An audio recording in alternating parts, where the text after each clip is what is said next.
seen the Indian team in action for a month now, but Ashes has kept us on the edge of our seats. But it's time now to shift our focus to Team India. For a team in transition with a new number 3 and an inexperienced pace attack, things will not be as easy as some believe against the West Indies, who have not made it to the World Cup but have surprisingly been good at home, having beaten England and drawn against Pakistan and Sri Lanka. So lots to talk about. Jamie Alter is here with me.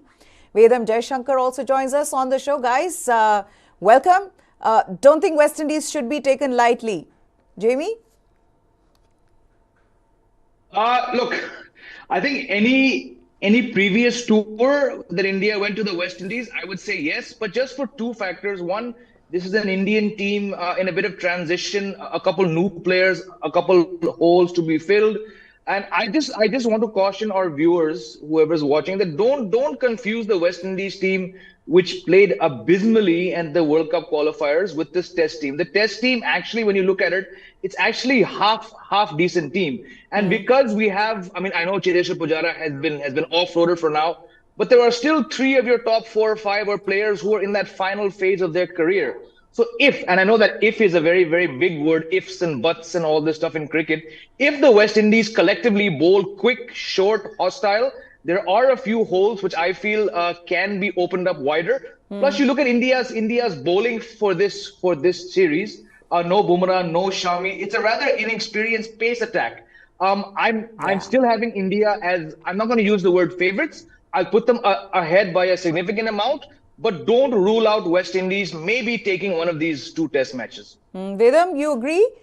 Given that this is a good team, I mean, and their bowlers are good, if they take spin out of equation, on the pitches that they play on, things are not going to be easy for India? Absolutely, I agree with JP 100% on that.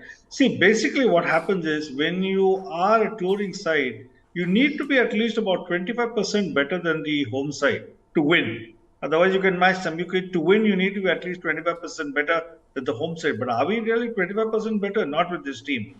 Because except for Siraj, I can't see any fast bowler there giving them sleepless nights.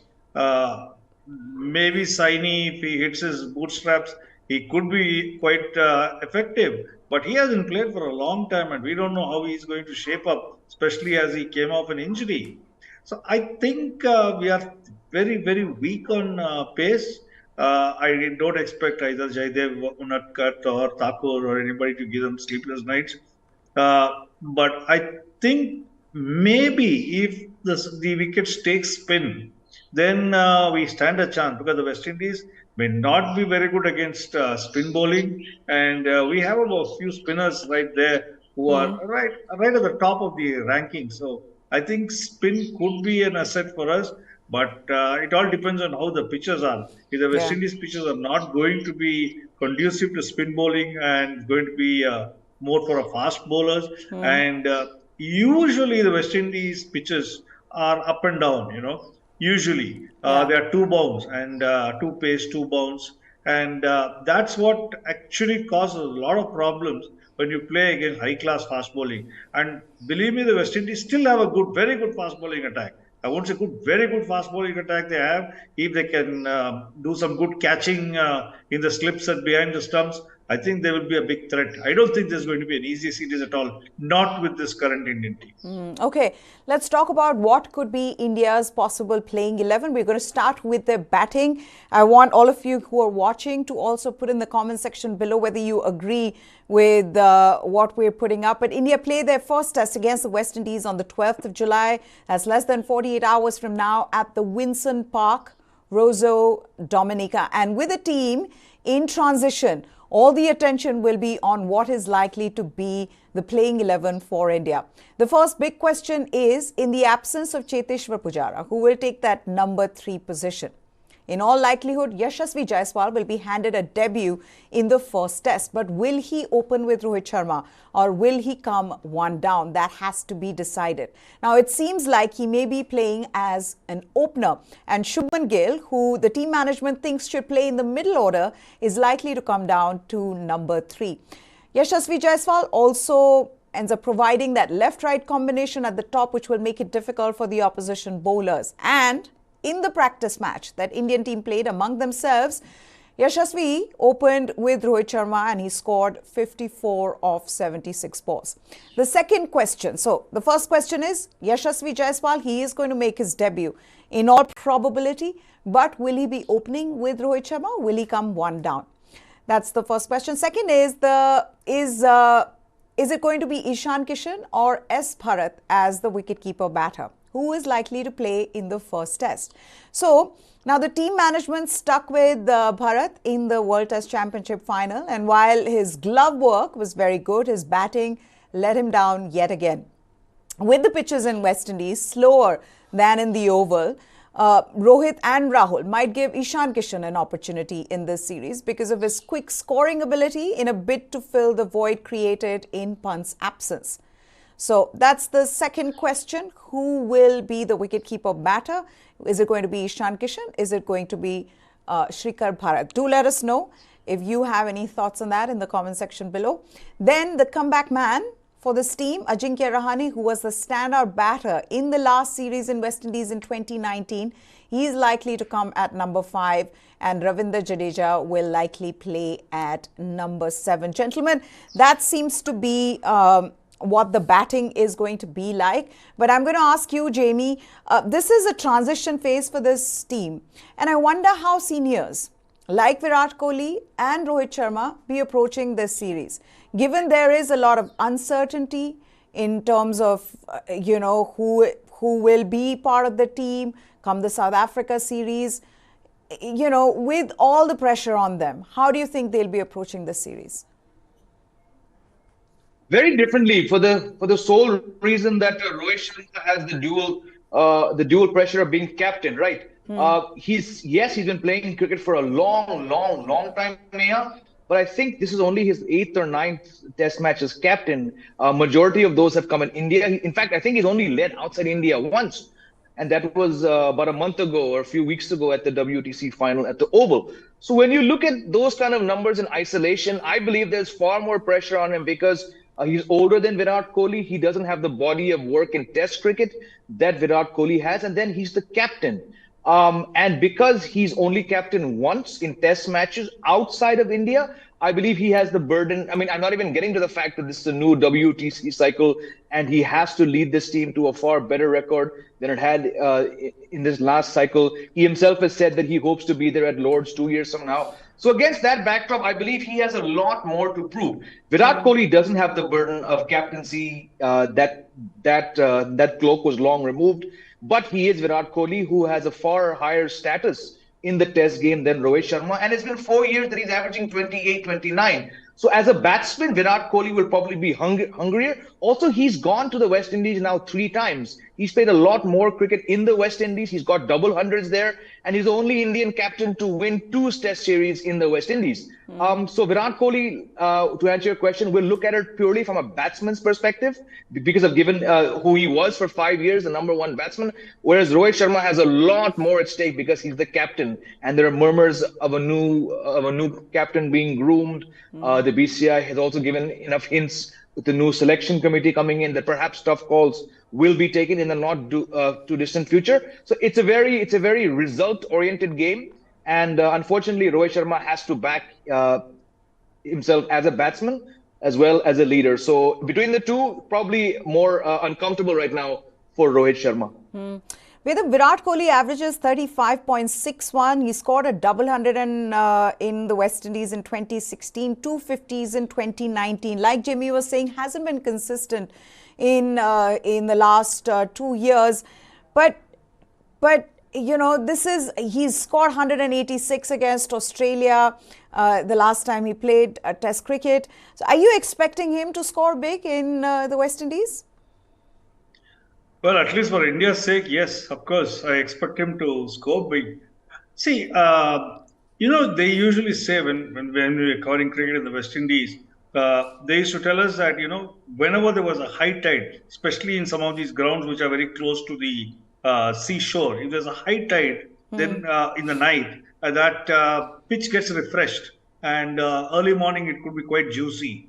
So I don't know what the situation is now, but if it is somewhat similar, then I think with a very inexperienced top order, barring of course Rohit Sharma, who has, like you pointed out with your statistics, he hasn't really proved himself in the West Indies yet. But so I think there could be chinks in the Indian armor, and I think there are. And the West Indian fast bowlers are not to be trifled with.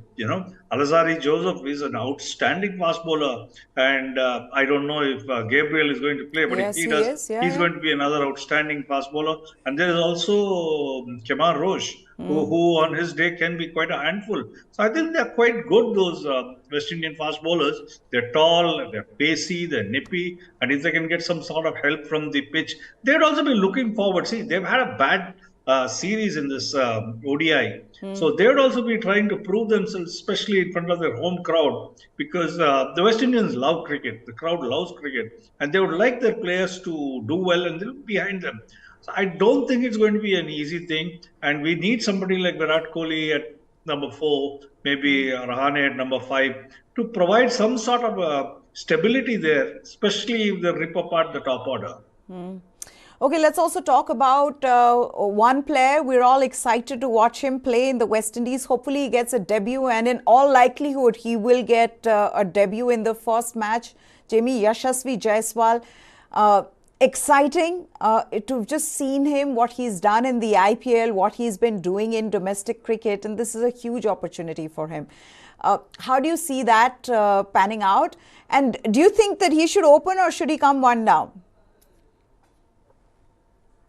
Yeah, look, I think between the two uncapped batsmen in this team, Jaiswal and Gaikwad, the numbers are stacked in favor of Jaiswal. I'm sorry, making his debut.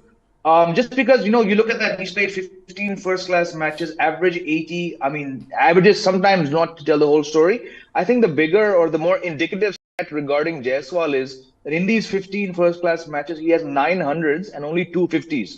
So that conversion rate is outstanding. I mean, that means that when he's crossed 50, 9 times he's gone on and he's made 100. Then there was that rather unsavory incident in a Ranji match where he was mouthing off to one of the batsmen, and Ajinkya Rahane took him off the field. He had words. So there's enough signs that he has maybe tempered his hot-headed nature. Look, he's 21.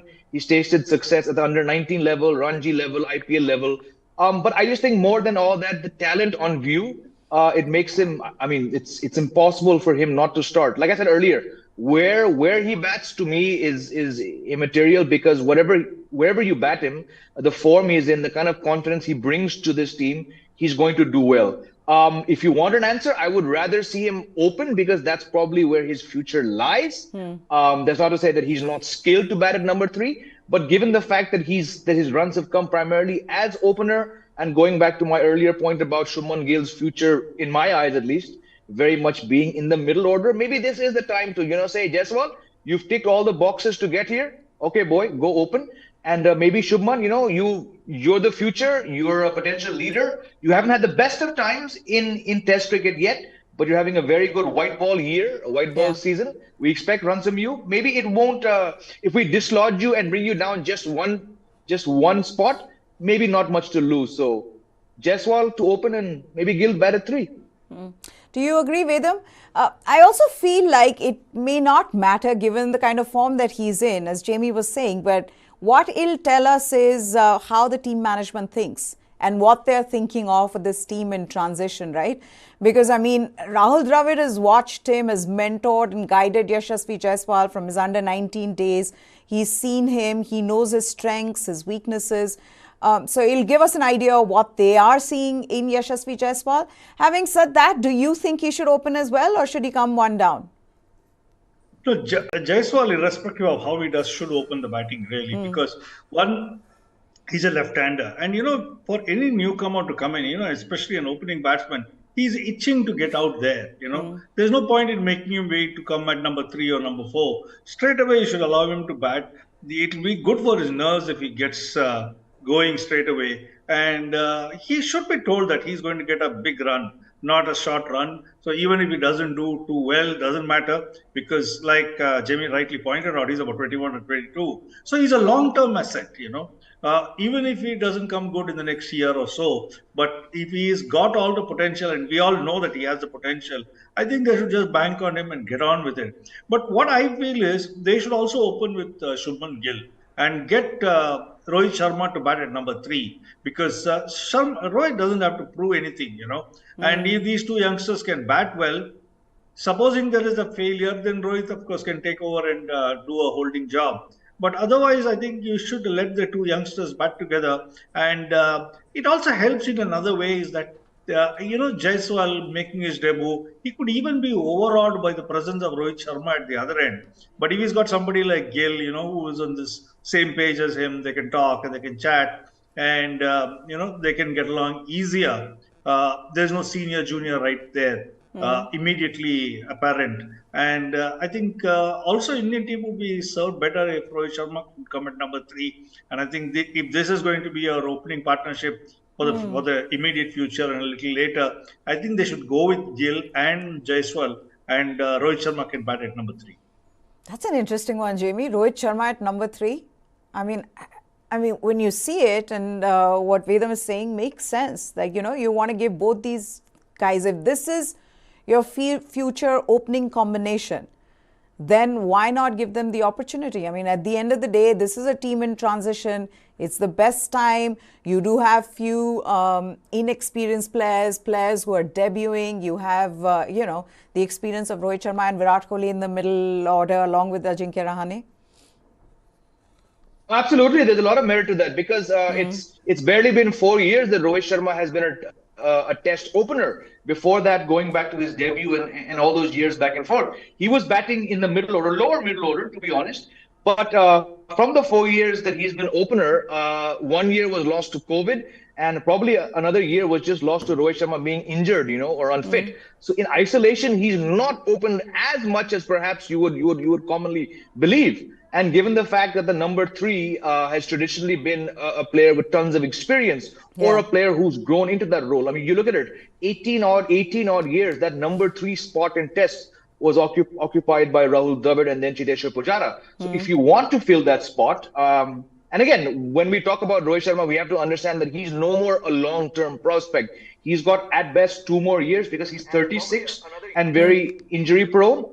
And I go with what Vedam is saying. There's nothing more for him to prove. So call it a stopgap arrangement, because this team under Dravid and Rohit Sharma is accustomed to making stopgap decisions. There's a lot of merit to Rohit Sharma batting down, because Shubman Gill he's been around for a while, but his numbers are not great. But definitely he has 10, maybe 12 years left at the top. So yeah, I would like to see it happen, but somehow just knowing the way that this Dravid-Rohit combo works out, I don't know whether it'll actually happen.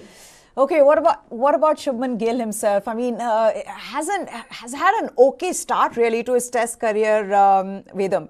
A big opportunity for him as well, given the kind of form that he's in, to make a mark in Test matches as well. We've already seen what he's doing in T20s and ODIs.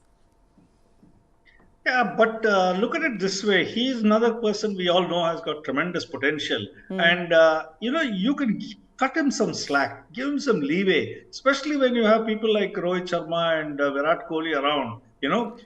Even if he doesn't do too well, they are there to rescue the side if necessary. But if he comes good, and I'm sure he'll come good at some point or the other, because he has the potential, he is very good a batsman.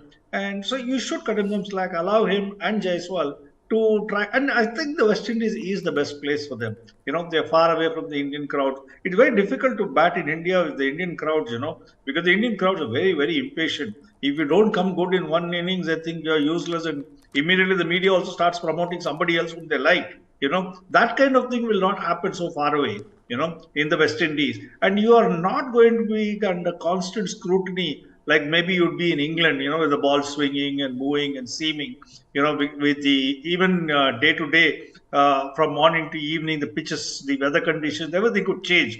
That kind of thing won't happen in the West Indies, So I think West Indies is probably the better place for both the youngsters to get going. And we know some of the great, Sunil Gavaskar, for instance, he blossomed, actually came very good in the West Indies, away from all the media glare, away from all the fan following and the fan pressures and a whole lot of other things. So I Yeah. think this is also a good situation, good opportunity for both these youngsters to come good and also soak into the atmosphere of Test cricket. And the West Indies bowling attack is not the Australian attack or the Pakistan attack. It's still a very good attack. There's no doubt about it. It's still a very good attack. And if we can do well against them, it's a great stepping stone for future success. So I Okay. think I'd like to see both of them opening and maybe Rohit Sharma coming in number 3. Okay, let's also talk about Ajinkya Rahane, Jamie, the comeback man.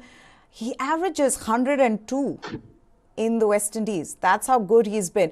I wonder how, when a player goes to a country where he's done well in the past, and he's also got a point to prove, because this is sort of this, second life that he's living in terms of coming back to the team.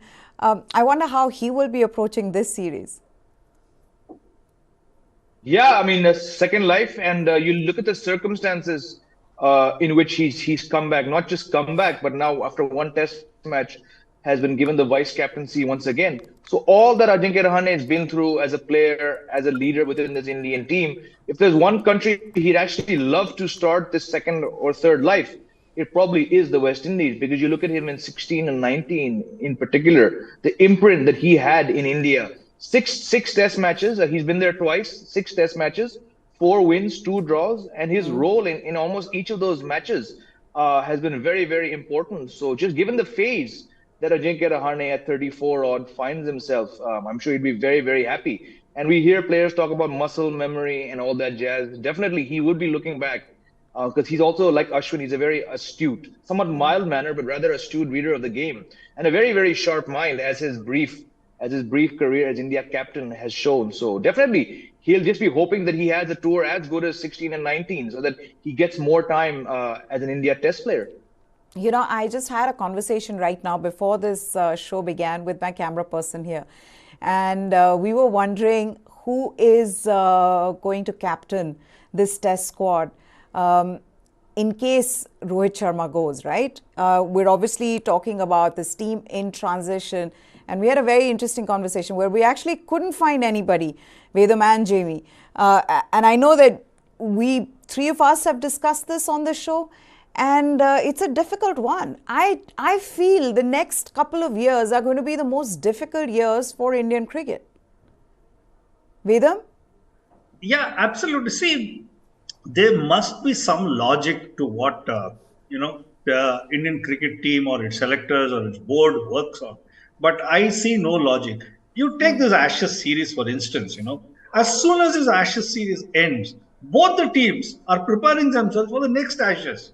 So 2 years in advance, that's a cycle they go through, whether it's captaincy, batsmen, bowlers, they decide and they start working. So maybe for us, the WTC could be a great cutoff line. You've played a WTC final and now it's the next cycle.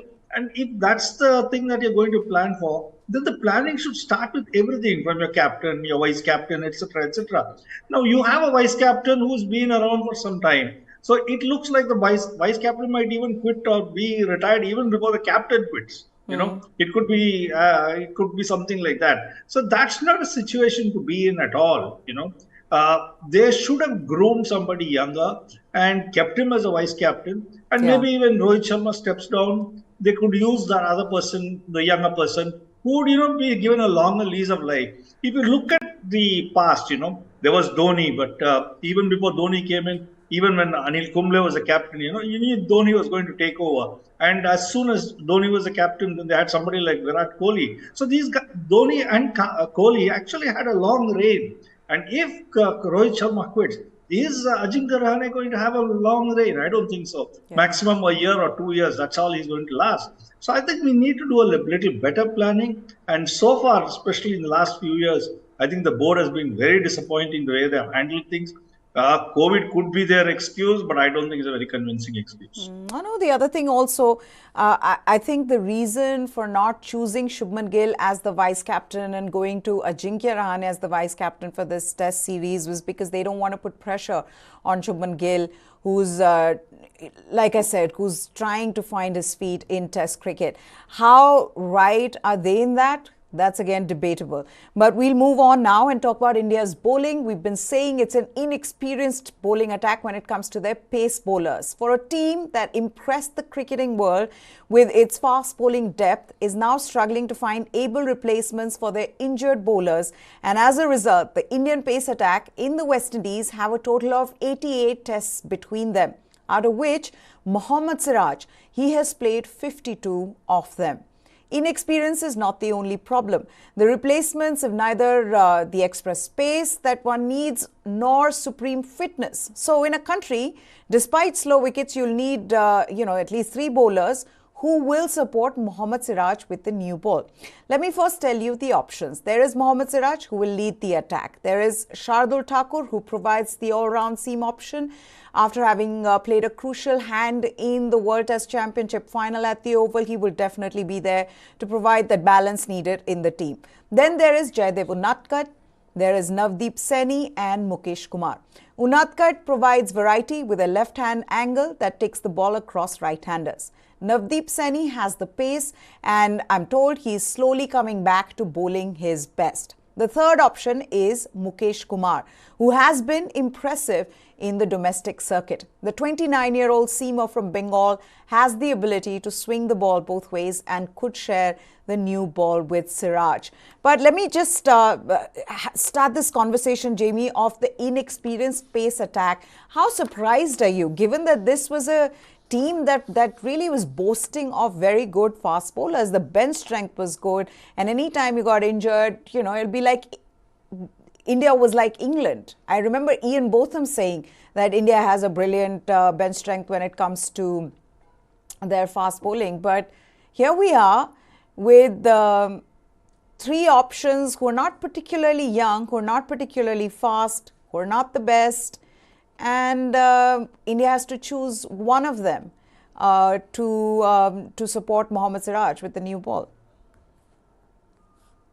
Yeah, I mean, the situation is this way for various factors. Ishant Sharma is no longer seen as a test bowler. Jasprit Bumrah is injured. Prasidh Krishna is injured. And Umesh Yadav has been dropped.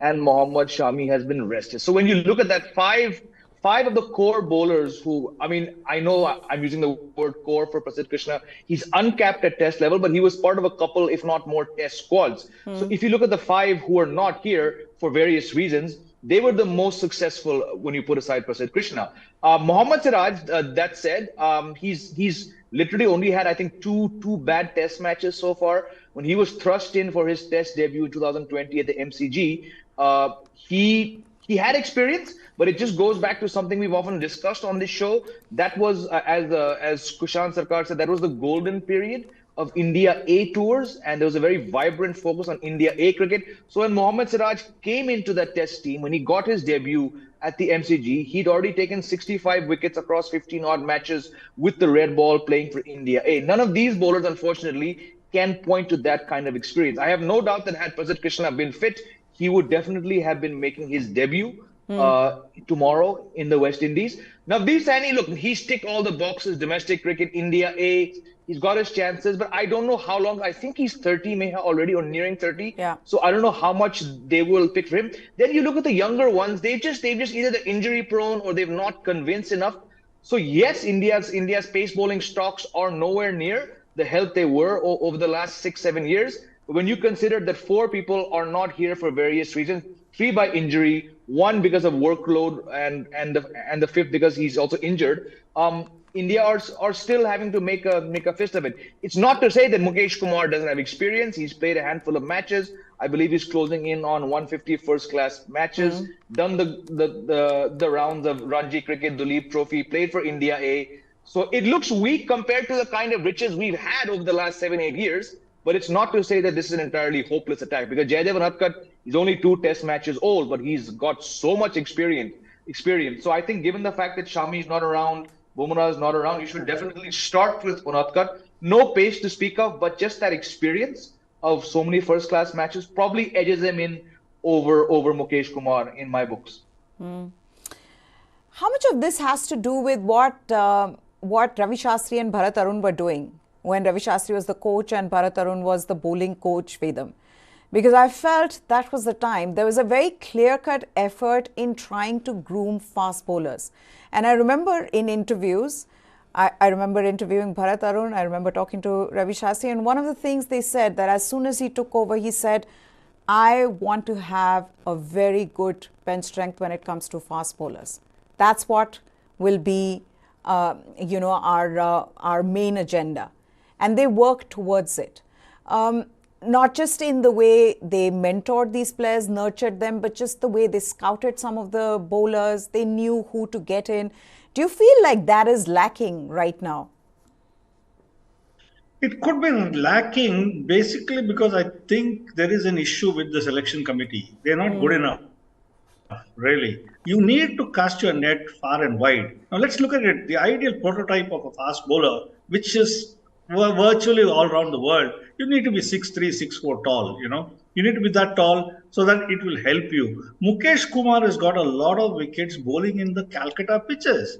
You're not going to get Eden Garden pitches and Northeast pitches everywhere. So, if you look at horses for courses, do Mukesh Kumar and Shardul Thakur, who probably would be better off in England, do they fit in here? I doubt very much. And I shudder to think what would happen if somebody like Mohammad Siraj falls sick or gets injured. You don't have a bowling attack. You don't have a pace bowling attack. It will be back to the days of Abid Ali and Eknath Solkar opening the bowling. We'll be as bad as that. So I think the selectors have missed a trick or two. You need to groom fast bowlers. You need to have a lot of fast bowlers. I would still have gone with Arshdeep Singh because the guy's got height, he's got pace, he's inexperienced. Doesn't matter. How is he going to get experience sitting out? He should be playing. So too Mohsin Khan. I think Mohsin Khan has all the, he's got the credentials of being a good fast bowler. He has fitness issues, yes. But then who doesn't? Most of the players whom they have selected also have a lot of fitness issues. But at least if he comes good, he'll come good for the future too. So I think I'm just dropping two names, but there are many others there whom they should take a chance on. Guys who are tall, who are hefty, who can be pacey. Sure. Are they going to fly in Avesh Khan if Mohammad Siraj falls sick? I don't know what they're going to do. But I think we are really, really stretching it. And I shudder to think what would happen if somebody like Siraj, gets injured. Okay, then let's also talk about the spin department. No such problem there. Both very experienced. The question, though, is between Ravindra Jadeja and Ravichandran Ashwin, will they go with both the spinners, Jamie? Because the last time around, when India toured the West Indies, it was only Ravindra Jadeja. There was Hanuma Vihari, who bowled few overs, but there was no Ashwin. We know what happened when the last time India left Ashwin out, which was in the World Test Championship final. Do you see both of them playing in the first test, or do you see just one? I think India have no option, Maya, but to play them both because your batting, like I said, your batting is in transition. You have too many players being carried around despite being well past their prime. So that again, and we saw this in that Oval Test match, how runs from the lower order were severely missed. So given Ashwin's got 2 Test hundreds in the West Indies, given Jadeja's batting is actually more important overseas than his bowling, I have no doubt that the two should play, and I think they will play this time around. Okay, Vedam, you agree? Both Ashwin and Jadeja? Yeah, both of them. See, we need to play five bowlers. Those days of playing 4 bowlers are gone. Especially where there's so much of cricket around. If one of the bowlers breaks down, then you can't end up with 3 bowlers. You need to play 5 bowlers. That is absolute must.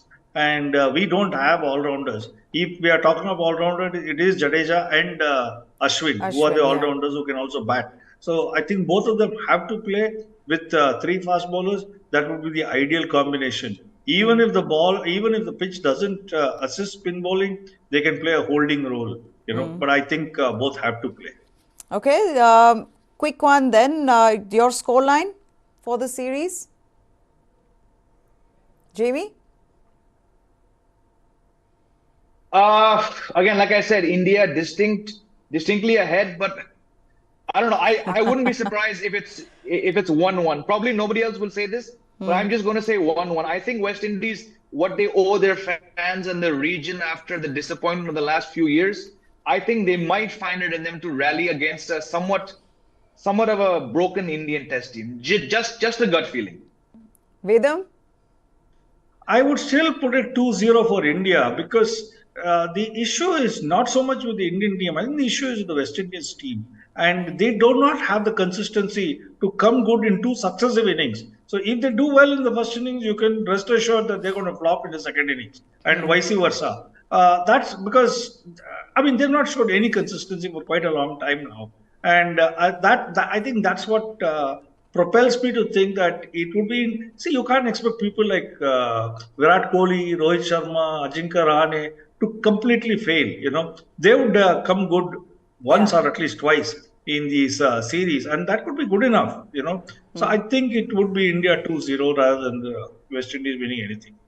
Okay, let's move on then. The Ashes are well and truly alive after England defeated Australia by 3 wickets at Headingley on Sunday to keep the tourists at bay in their attempt to take an unassailable 3-0 lead and win their first Ashes series on English soil in 22 years. While Ben Stokes' team still faces a difficult task to prevent Australia from taking the historic urn, the manner in which they won inside 4 days has raised hopes from the home team's fans, but also brought forth the question: do England need to rely on their aggressive baseball approach, or should they temper it in a bid to become the second team after Don Bradman's Australia in 1936-37 to win the Ashes from 0-2 down? England's batting as a whole again disappointed at Leeds, but it can be argued that without Stokes' 80 in the first innings, the hosts would have been out of the match much earlier. The dismissals of Joe Root and Johnny Bairstow on the final day underlined why an aggressive approach can backfire. And had it not been for Harry Brook and Chris Wook's far more sensible batting, England could have been down 0-3. On the other hand, the aggression that Mark Wood in his first match of the series brought to the bowling is something England sorely lacked at Edgbaston and Lord's. So, do England stick with baseball at Old Trafford despite some basic errors and Bairstow's slopping wicket-keeping and batting? Time will tell, but perhaps these 9 days between test matches will offer Stokes and Brendan McCullum the chance to reflect on their methods. Well, Ben Stokes has already clarified, Jamie, that they will stick with their... Okay, it looks like Jamie is gone, but Ben Stokes has already clarified that he's going to stick with that approach, and I don't see them changing it just yet. They've put too much of their time, energy, efforts into creating this whole approach. I don't think they'll go away from it. But having said that, how good was that test match and the finish to it and the way Mark Wood won that game? It was... Once again, this Ashes has been absolutely brilliant, and Test cricket in England is incredible. To see the crowds there, and thankfully there was nothing wrong that happened after all that we were expecting after the Lord's incident. This was a fantastic match yet again.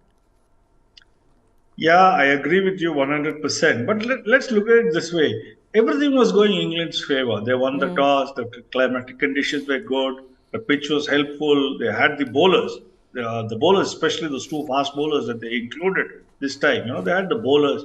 And if they didn't win here, I don't think they would have won at all. But though they struggled, they struggled big time. And I think they batted very, very sensibly. That baseball, I think they just left it on the side and decided to do some serious cricket, which is what they did in the second innings. They just didn't go hammer and tongs. If at all, I think it was Travis Head who played the baseball aspect of it, not the English batsman, except maybe for Ben Stokes for a while. But I think the rest of them batted very, very sensibly. You didn't see Crawley, getting off to fours and sixes or trying to whack the leather off the ball. You didn't have that. So I think their approach was much, much better. And they played to the situation, which was most important, especially when Wokes was batting. You saw that. He played brilliantly to the situation. So did Wood to the situation again.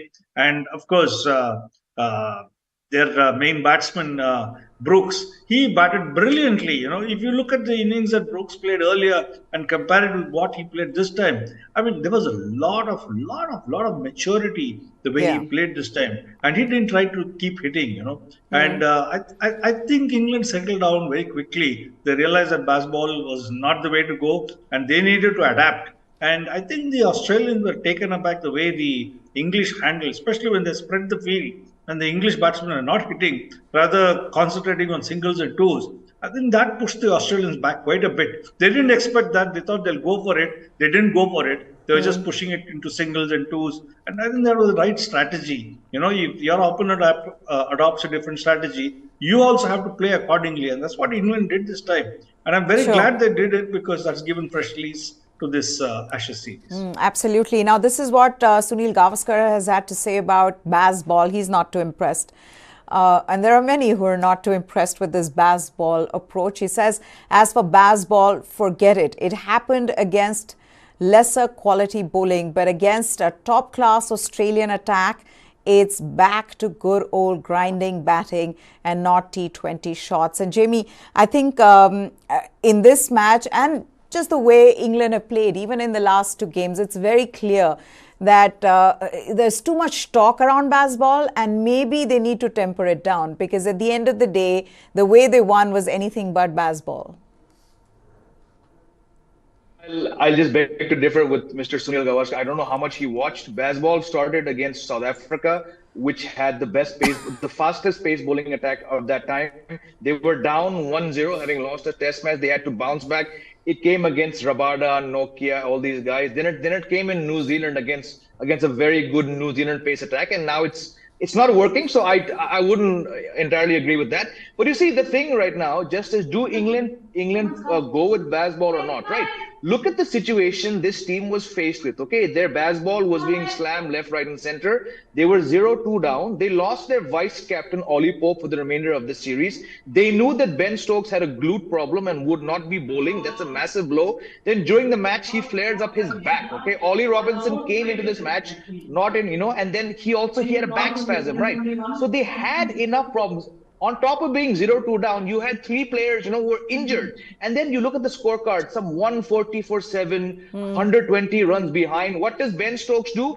He mixes the traditional approach with baseball, right? He took 5-6 sixes off the weakest link, Todd Murphy. He was hitting Stark and Cummins for fours, right?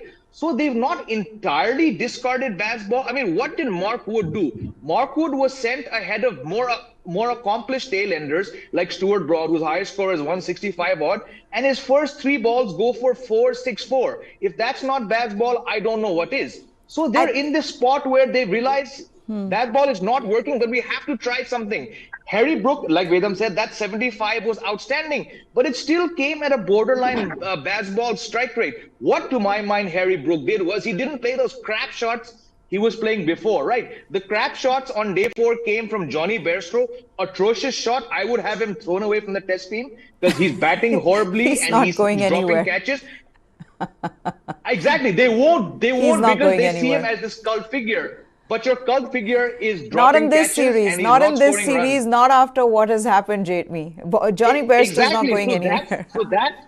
that's my answer. Yeah. You need to take 70% of baseball, the Yeah. remainder 27 to 30%. You need to take traditional calls. Temper And it in a down. traditional call, Ben Folks, the best keeper in the world, should be in your team. Yeah, I don't think that's happening as much as you wanted. But quickly, Jeffrey Boycott's also criticized their approach, said no stupid shots, just play normal cricket. That quote's going to be up on your screens as well. There he says, no baseball, no stupid shots, sensible stroke play.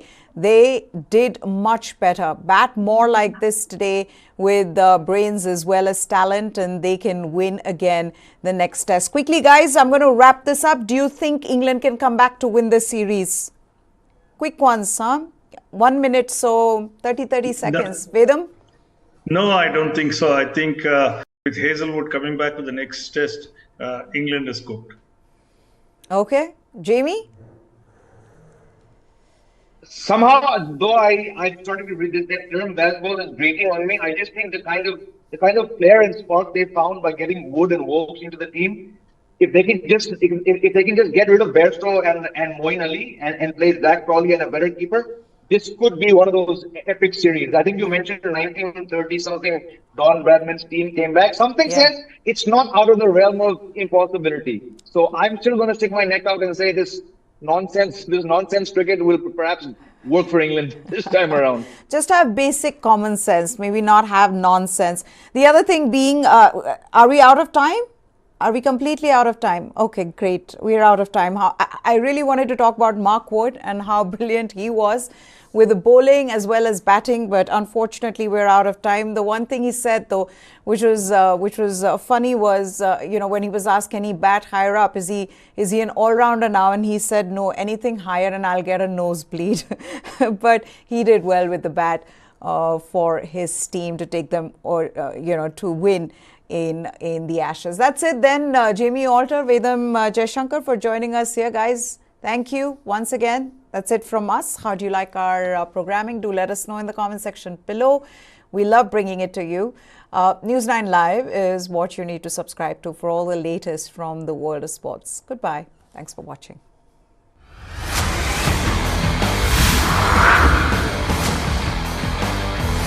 With all this gear, you must be wondering if I'm climbing a mountain. Well, let me give you a wider look of this place. This is Asia's largest mountain of shame. A mountain of waste, almost the height of the Qutub Minar. When you enter capital cities of some of the biggest countries in the world, you don't have 3 garbage mountains waiting to welcome you, depending on whichever side of the city you enter from. The thing is that a lot of times we talk about landfills only when there's a fire at the landfill. You need to understand that a landfill is at fire almost throughout the year. It's only when the firefighters are not able to douse the fire is when it actually catches the nation's attention, the city's attention, or media attention. The towering landfills worsen one of Delhi's biggest problems: pollution. यहाँ पर आप रात को आओ, दिन में आओ, आप 1 घंटे बैठ नहीं सकते बाहर। इतनी धूल, प्रदूषण, महक, आप खाना भी नहीं खा सकते बाहर बैठ के। Life around the landfill is a curse. हमारे घर में जो बड़े हैं उन्हें अस्थमा के वो पेशेंट है, आए दिन उनको नेबुलाइजर लगाना पड़ता है। डॉक्टर ने मुझे ये चीज बोला कि यहाँ का एरिया छोड़ के कहीं और चाहिए। Delhi's garbage mountains are now a fetid symbol of the national capital's trash problem. The question is, who is to be blamed?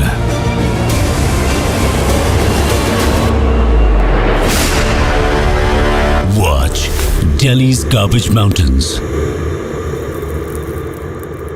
Streaming on News 9 Plus for the Genflix.